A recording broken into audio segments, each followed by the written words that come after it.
5월 15일 송영진 방송 아침 간추린 뉴스 전해드리도록 하겠습니다. 자, 오늘 휴일인데 여러분들 어떻게 지내고 계십니까? 오늘 편안하게 가족들과 함께 지내시기 바라고요. 또 다음 주를 위한 재충전의 시간 되시기를 바라겠습니다. 본방송 전에 오늘도 변함없이 여러분들에게 송영진 방송 구독, 좋아요 아직 안 누르신 분들은 좀 부탁드리겠습니다. 저에게는 큰 그 방송을 하는데 힘이 되고요. 저는 좋은 방송으로 여러분께 보답해 드리도록 하겠습니다.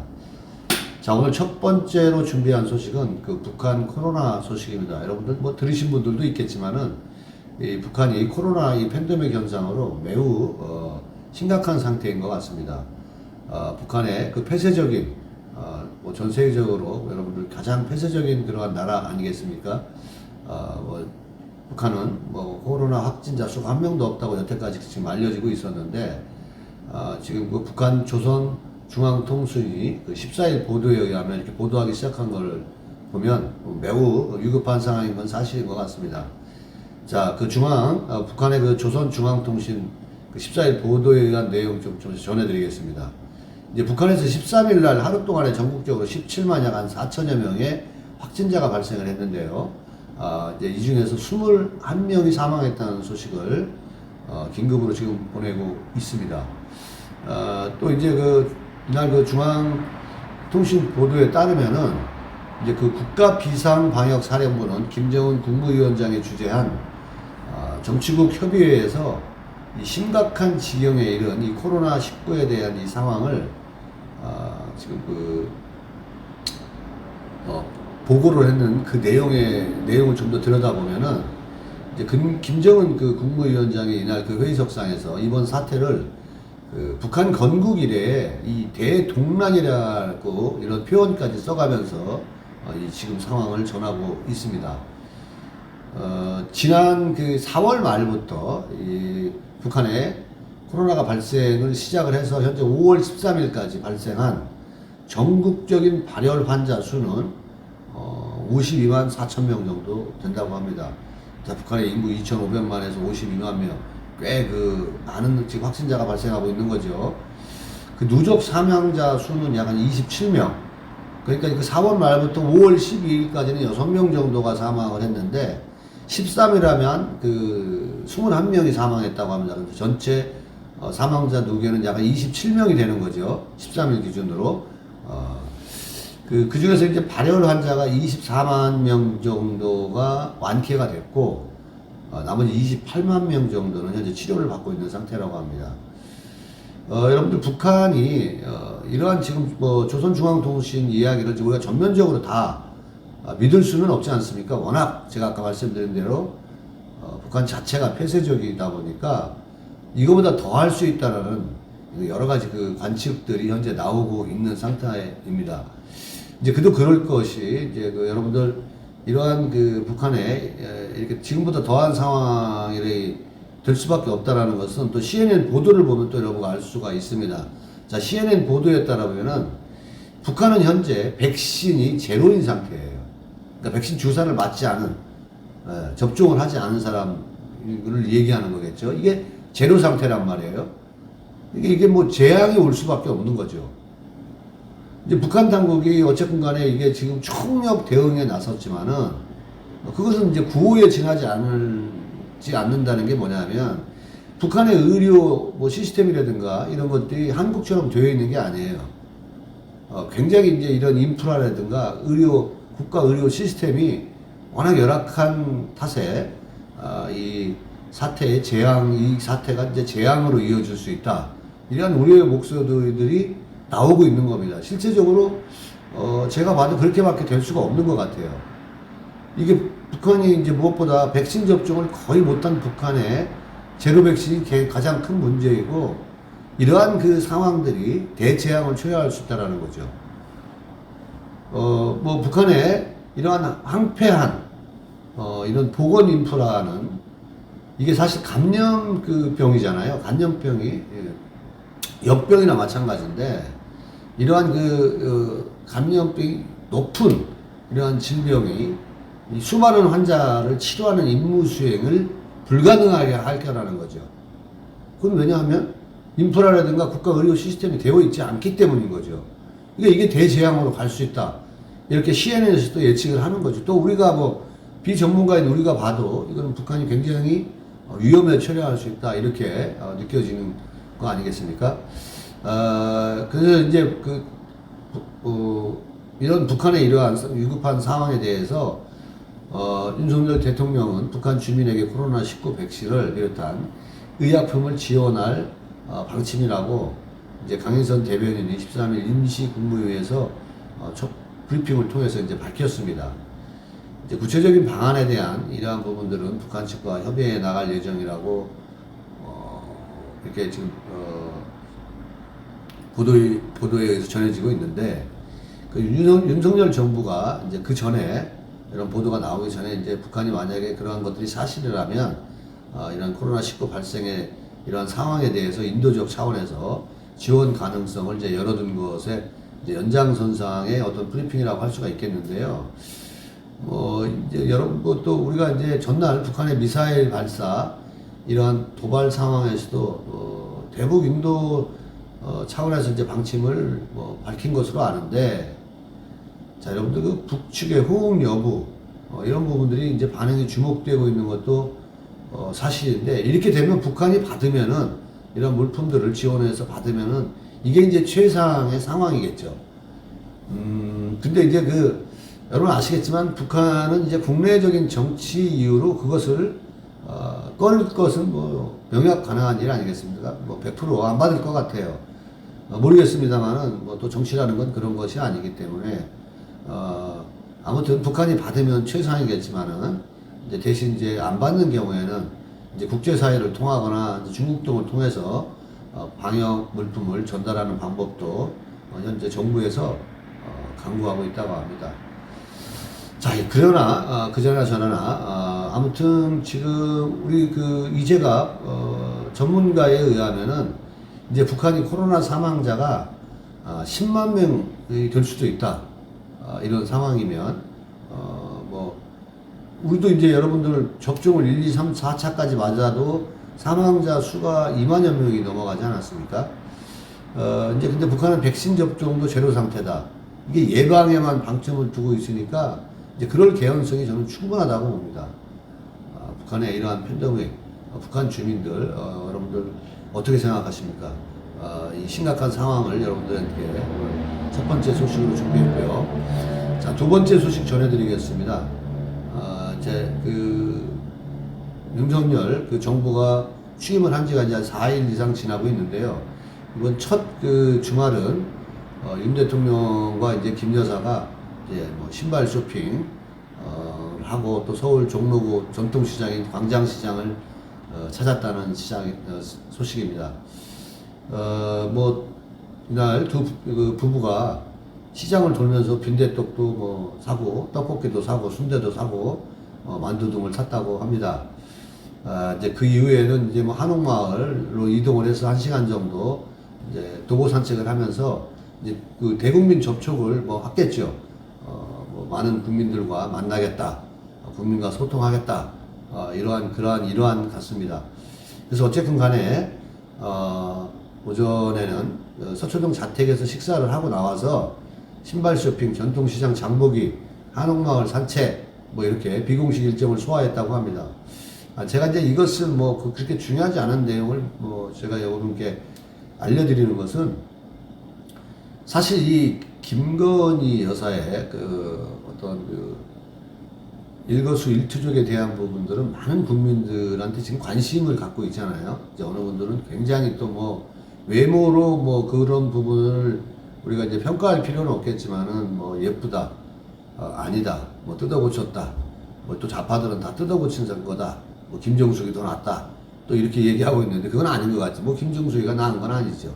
어쨌든 간에 이제 그게 중요한 건 아닌데, 이 김건희 씨가 이제 행사를 많이 주최해본 이제 이러한 사회적 경험이 있어요. 그래서 이제 김건희가 내조에만 전념하겠다, 또 하던 사업도 그래서 접었다, 이렇게 얘기를 하는데,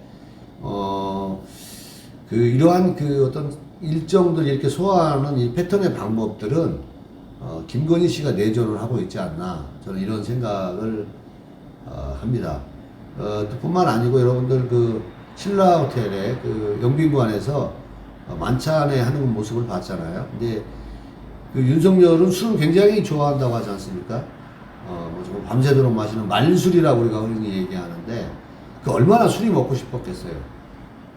뭐 국내외 내빈들, 귀빈들이 이렇게 와 있는 상태에서 건배도 하고 그냥 뭐 내려놓고 뭐 이렇게 하던데, 이제 안 보는 사이에 이렇게 술 먹는 그 장면을 잘 멋지게 또 누가 찍었던데, 이게 촥 먹는데 김건희 여사가 째려보는 그 사진, 그 장면, 이 눈빛을 보니까 장난이 아닌 거죠. 이거 좀 어떻게 그 내면이 이거가 좀 보여지는 건데, 이게 진짜인지 아닌지는 모르겠습니다만, 그냥 제 판단으로는 굉장히 지배적이지 않나. 윤석열이가 집에서 취하고 있는 태도라든가 여러 가지 이런 부분들은 굉장히 뭐라 그래야 되냐면 여성을 존중하는 걸까요? 어떤 건지는 잘 모르겠습니다만은 아무튼 그것이 도가 지나치지 않기를 바라보고요. 제가 이제 오늘 말씀드리려고 하는 것은 이제 윤석열 대통령이 여러 가지 이제 활동을 하고 있는 것은 뭐 대국민 접촉을 하고, 또 지금 보니까 처음 그 지금 대통령에 취임해가지고 약간은 들떠 있고 자기가 뭐든지 다 할 수 있고 굉장히 그 제왕적인 그러한 모습들도 볼 수가 있어요.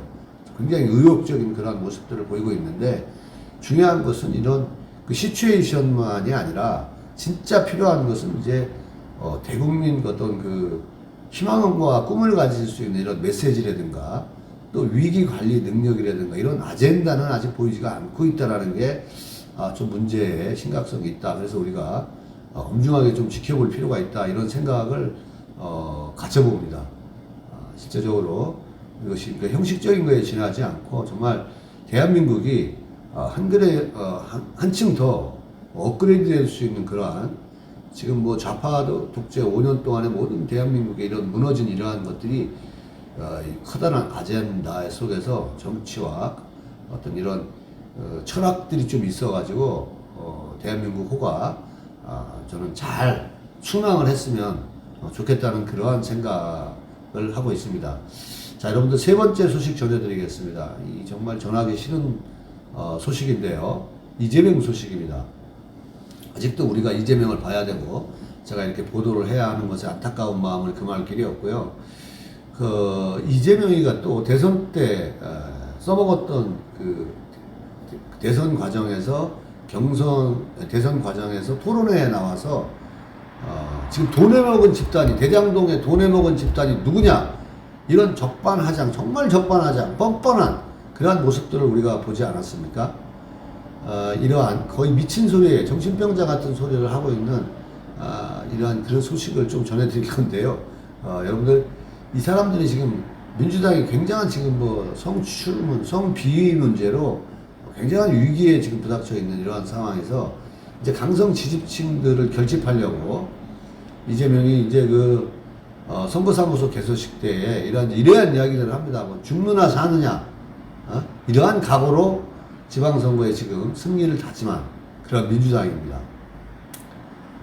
뭐 자신을 겨냥해서 이런 특혜 의혹이라든가 또 비판 이런 것들에 대해서 이제 자기는 이제 적반하장이라고 일축하면서 이제 국민의힘당에는 오히려 이제는 적반무치다.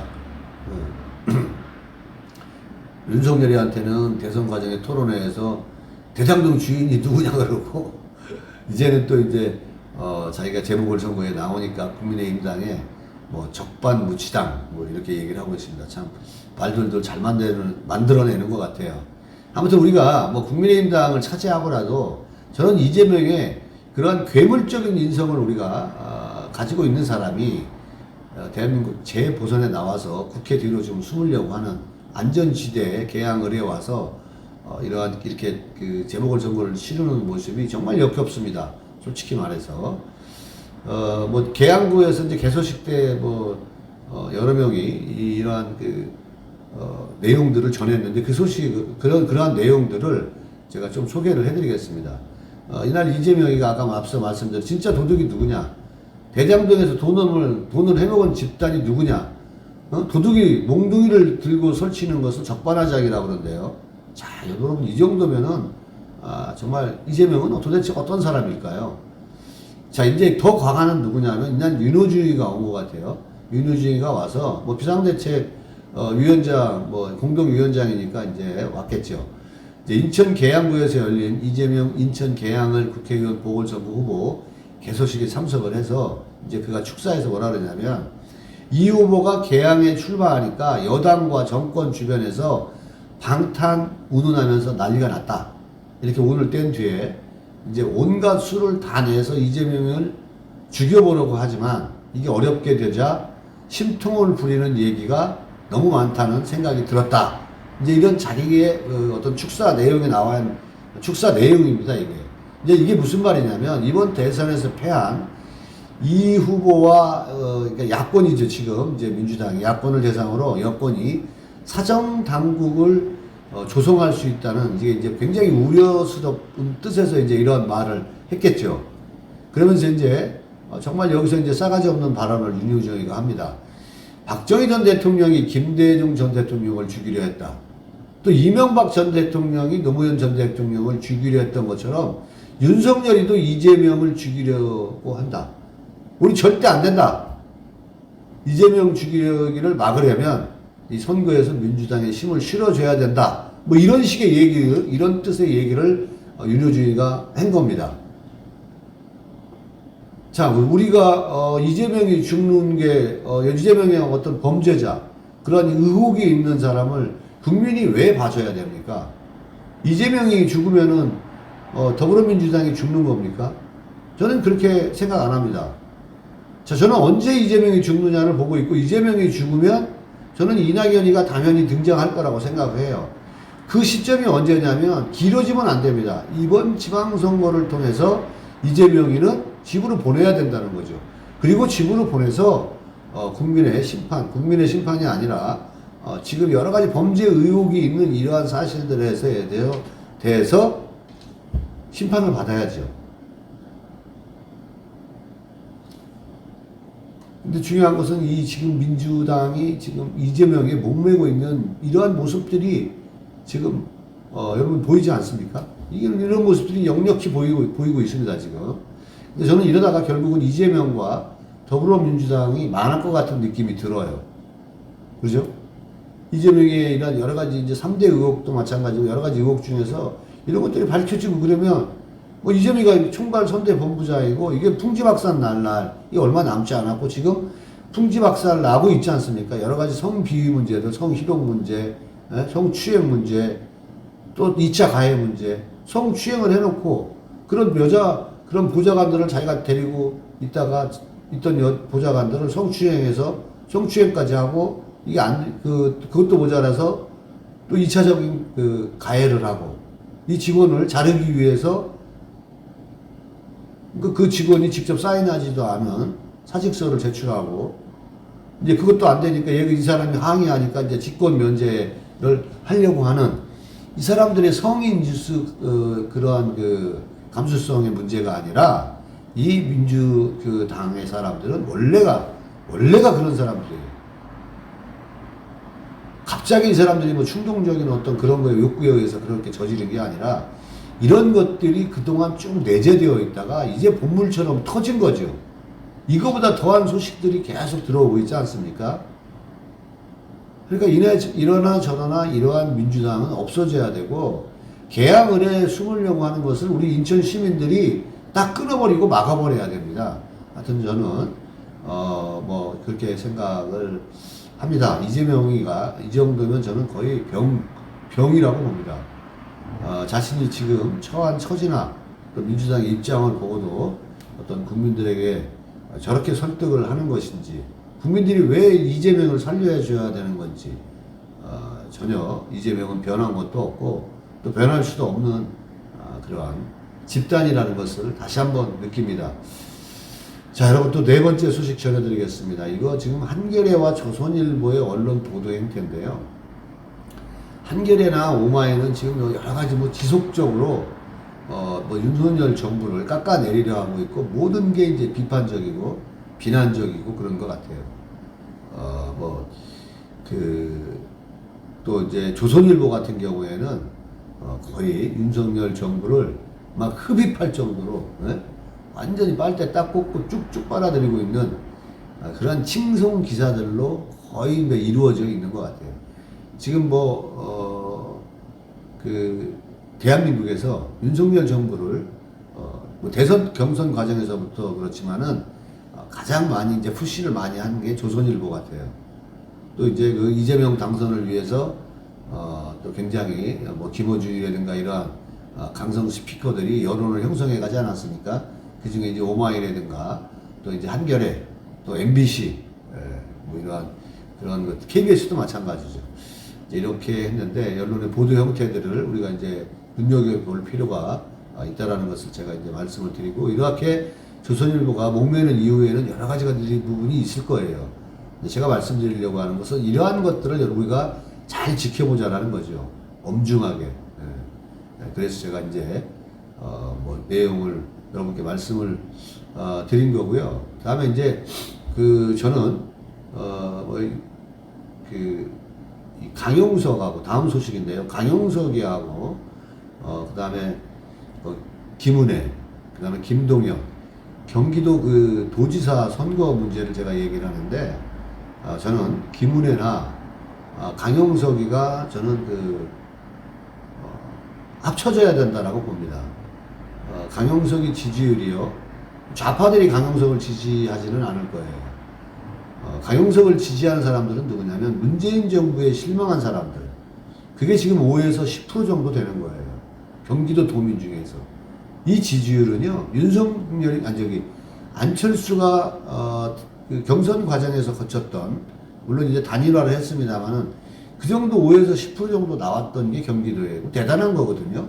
근데 그것을 국민의힘당에서 입당을 받아주지 않았습니다. 경선 이런 것도 받아주지, 입당도 안 받아줘가지고 또 경선도 못하지 않았습니까? 이제 강용석이는 그때 제가 한번 여러분께 전해드린 이렇게 우리가 토론을 한번 해본 적은 있습니다만은 강용석이는 유승민이가 나오기 때문에 그 대적하기 위해서 나왔다라는 거 제가 분명히 말씀을 드렸는데, 자 이게 지금 김은혜와 김동연의 지지율 차이가 5%, 3%, 4% 그래요. 근데 거기다가 강용석 표를 엎치면은 이게 분명하게 이길 수 있는 좀 흥행을 이룰 수 있는 그러한 그 승부가 되거든요. 근데 이런 식으로 강용석이를 놔두고 그러면은 김동연이한테 패할 수가 있는 거예요. 그럼 윤석열 정부하고 상관이 없는 사람들은 이게 뭐 그래 너네 둘 중에 박 터지게 싸워라 누가 이겨도 상관없다 이런 차원이 아닌 거라는 거죠. 이번 그 지방선거를 통해서 그전 2018년도 지방선거에서 북한의 핵평화 시효로 전국에 있는 이 지방자치제의 의원들을 이 93%가 더불어민주당이 차지했습니다. 개시효로 차지한 거죠. 그때부터 보수의 또 완전 멸망의 길로 접어들지 않았습니까? 그리고 난 이후에 대한민국은 완전히 그들의 천국이었었죠. 온갖 비리와 부정부패들이 지금 저는 만연되어 있다고 보고 자기들끼리 지금 일용 그 노동지까지 다 그 사람들이 가져가고 있다는 거죠. 특정 지역, 특정 세력들에 의해서. 이제 이러한 것들을 다시 세우려면 저는 김은혜나 지금 강용석이가 저는 단일화를 해야 된다라고 생각을 하고요. 강용석도 이런 부분에 대해서 적극적으로 임했으면 좋겠고, 문제는 이준석입니다. 이 이준석이 같은 애들이 정말 빨리 이 더불어민주당이 아니라 이 국민의힘당에서 좀 사라져 줘야 되는 거예요. 좀 더 연륜이 있고 경륜이 있는 사람이 안정적으로 국민의힘당을 저변을 확대할 수 있고, 또 소외되어 있는 이 태극기 세력이라든가 이런 것을 함께 뭉쳐갈 수 있도록 해야 되는 거죠. 그래야 지금 여러분들 보시겠지만은 아시겠지만은 좌파 세력들하고 그렇게 해서 어떤 좀 대응을 할 수 있는 거 아니겠습니까? 조금 있으면 이제 여러분 얼마나 많은 집회라든가 데모라든가 이런 것들이 빌미를 잡고 윤석열 정부가 좀 잘못하면은 이제 들고 나오고 민노총 전교도 다 거리로 쏟아져 나오겠습니까? 원래 정치라는 게 그런 거라고 한다라면 할 수 없겠지만은 저는 어찌되었건 간에 이것은 이 좌파들이 다시는 집권하지 못할 수 있는 그러한 기초는 다져야 된다. 근데 과연 윤석열 정부나 이런 사람들이 아젠다는 있겠느냐, 뭐 이런 생각이 들고, 또 강용석 말이 사실이라면 윤석열 당선인 때 그랬는지 대통령 때 그랬는지는 모르겠지만은 김은혜하고 싸우지 말고 민주당과 싸워라, 뭐 이러한 얘기를 했다고 하는 걸 보면 이게 뭐 강용석 말이 사실이라면 그 방향은 저는 맞다, 이렇게 생각을 합니다. 자, 여러분들 이제 마지막으로 준비한 소식인데요. 이거는 뭐 이제 앞으로 이제 저의 미래에 대한 이러한 부분들을 또 뭐 포함해서 하는 얘기입니다만은 뭐 좀 이제 제가 공감이 가기 때문에 아직 젊은 사람들하고는 상관없는 얘기인지도 모르겠습니다만은 인생의 피크는 인생 얘기합니다. 인생의 피크는 65세 행복이라, 65세부터 행복이다. 이렇게 지금 그 1958년생 일본의 하라게냐가 이제 디자이너인데 사업가이기도 하고요. 이제 이 사람이 그렇게 얘기를 했습니다. 매우 공감 가는 얘기라, 인생의 피크는 65세. 좀 이렇게 나이 때문에 맨날 위축되어 있는 우리 그 같은 또래 58년생이 인생은 65세부터라고 하니까 60년생들은 이 말을 듣고 인생이 좀 더 활기차고 살찌워졌으면 좋겠습니다. 자, 이분이 이제 이러한 얘기를 해요. 인생에서 지력과 체력이 절정에 달하는 때를 65 정도로 딱 잡는다고 합니다. 자, 인생에서 지력, 체력, 이제 뭐 체력 부분인 65세에는 많이 떨어지지 않나요? 저는 보니까 뭐 4, 50 중후반 이때 절정인 것 같더라고요. 뭐 사람에 따라 다르겠지만. 근데 이제 이분이 말하는 것은 인생에서, 제 나이 또래에서 생각을 해보니까 인생에서 지력과 체력이 절정에 달하는 때를 65 정도라고 합니다. 이제 나이가 들면은 체력은 저하되는 건 맞아요. 근데 반대로 여러분 보시면은 지식과 경륜은 또 쌓인다는 거거든요. 이제 그런 의미라고 이제 이분이 얘기를 하는 거죠. 이제 그러면서 무언가를 우리가 만드는 사람에게서 또 뭔가 역동적으로 일하려고 하는 이러한 사람들에게서는 체력이 굉장히 중요한 거죠. 조금씩 이제 몸이 쇠약해지니까 체력이 중요함을 느끼는 거겠죠. 그러니까 저는 그래서 이제 또 나이가 들면 하고 싶은 일도 많아지고 또 나이에 대해서 저항력이 생기고 또 서글플 때도 있잖아요. 이제 그러니까 우리가 무엇인가를 하려면은 60년대생들에게 전하는 메시지입니다. 우리가 체력 관리 이런 것들에 힘을 많이 좀 쏟아서 내가 하고 싶은 일은 또 하기 위해서는 체력 관리 유지가 최고라고 생각을 합니다. 또 제가 봐도 그래요. 여러 가지 이제 일을 하다가 보면 그런 부분들을 아마 느끼실 거라고 생각을 합니다. 자, 인생은 65세부터 최고의 절정기라고 합니다. 송영진 방송 여기까지 오늘 준비한 소식 마치겠습니다. 여러분 다음에 또 뵙겠습니다. 고맙습니다.